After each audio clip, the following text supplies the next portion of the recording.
Hi everyone, we're going to be playing with a new Bang embossing powder, it's called, and then Mint Macaroon. So I love this Bang one because it's got like this almost aqua teal plus ultra high white and silver. It looks really molten on. And then we're going to be using this Altenew Hope stamp set. We're going to be using some ink pads from Catherine Pooler. This one here is the Mint to Be. Because this particular layered stamp requires about 3 layers, I'm going to start the first base off with an ink and then 2 layers of 2 different colors, as the ones you saw before of embossing powders.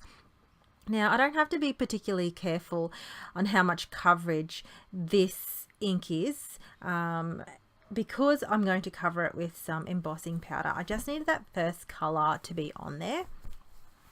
And then so that's the base of this flower. Then I'm going to work on the second layer. And the second layer is I'm going to use the Mint Macaroon. It's basically like a glossy, beautiful version of the Mint Mint to Be ink. I find it really coordinates well, and I'm going to just have that extra layer on here. So when I use embossing powders, I use my Wow Ultra slow drying ink here. It's amazing, and especially you don't have to rush in your work because it's an ultra slow drying ink, and it's so good, just so good and tacky. Now I'm going to get a scrap piece of paper as well because I need it to catch all the I suppose the bits that don't stick on to the actual ink, making sure I'm taking that off really well. And you can see how already that layer is going to work. Now I've got my Wow heat tool. I'm going to put it on the second heat setting, and I'm just going to quickly heat set this layer.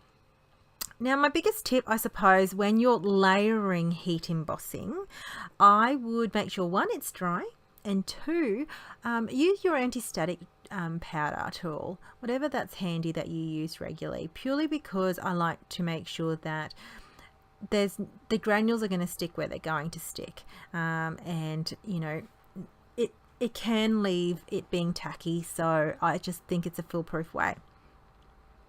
Right, so on the last layer here, this is when the Bang is going to come into play. I absolutely love this new release. I played it in my last video as well because I've been playing with the new releases a lot lately, and they're just so beautiful. Really, really impactful on your cards and your creations. See, here I am, and I want to catch as much of this as possible, but I also want to get that ultra high granules, which is a little bit thicker, on there as well.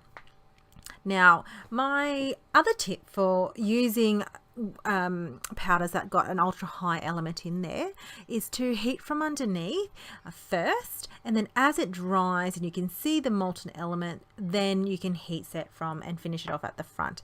So you can see it almost has like a liquid molten look. This is so impactful. It's just beautiful. I absolutely love it. Oh, wow. Okay, so distracted. Back to the card. What I'm going to do is I'm actually going to, I know I put these inks to surface, but I still use the tiara, but I changed my mind and brought in more like like this mandarin spice because I wanted almost like an impactful type of color in the center. So that's the flower, trying to get all the shine in there. And then I'm going to die cut this. Now, because of all the heat embossing, my cardstock warped, I'm going to use my washi tape because I really want to secure this down. All that work, I am not letting it go undone. So washi tape to secure it down it is. So I've got some Cocoa Vanilla Studio ephemera here from the Midnight Collection. I love this color kind of combo, and I got some frames here, so this ephemera you can use like with your scrapbooking and your card making. I use it for a lot of my classes at my local scrapbook store, Daisy Chain. And then what I'm going to do is just going to pick out some elements from here. So I've taken like this Polaroid frame and some grey leaves, sketch leaves here.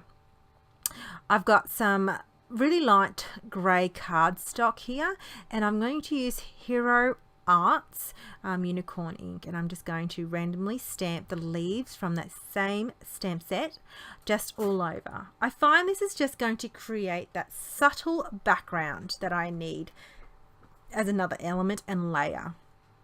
So sometimes instead of adding, I'm already going to add lots of layers with the ephemera, so I didn't really want to add an extra layer of cardstock as such, but this kind of pattern was able to capture that for me. Okay, just using like a microfiber cloth to quickly clean my surface, and I've got a white top folding card base here. I was going to use black, but black was just wasn't working for me, and I play around here now with the little bit of elements and how I'm going to set this up, just kind of figuring out what I need. So I've got the Birch Press Hug stamp die here. I've actually die cut that 3 times and then adhere it down with my Lawn Fawn glue. I adhered the grain panel with the Lawn Fawn glue on the white card base. I've added some foam behind that Polaroid looking cutout here, which I didn't show, I'm sorry. And then I'm going to add the leaves also with liquid adhesive.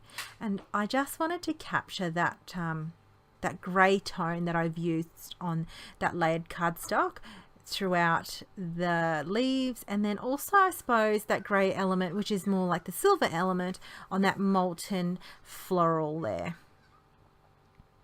So just adhering all these down, and then I'm going to use some foam squares here, and I'm going to stick that on the layer of the actual flower, on the top part of the flower, because the frame there has been popped up with the foam adhesive. I needed to make sure that layer and level was throughout that whole flower there, and then just adding some bits and pieces of adhesive where the floral is going to attach to the leaves, and then I just use a block to help press it down.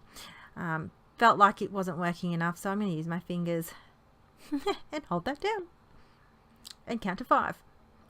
Okay, once I was happy with that, I'm going to then add the hugs with the liquid adhesive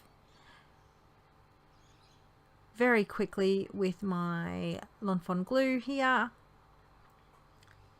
Been loving it, so it's been my go-to. It's been sitting on my my desk, so it's what I'm reaching for at the moment. And to finish it off, I'm going to add some bling from Uniquely Creative. It's a little bit of a teal, minty rhinestones. And I'm just going to sporadically add these onto my card. I just felt like some bling, you know, some shine to my card. That really finishes off my card, so I hope you do enjoy today's video. I'd hope to see you and hear comments from you. I'd love to hear from you, and visit us on the WOW blog for some inspiration for today's card. Now, it's meant to be pastel inspired, so I'm hoping that mint is meant to be pastel inspired and you get inspired to play around. Thanks for watching, guys. See you later.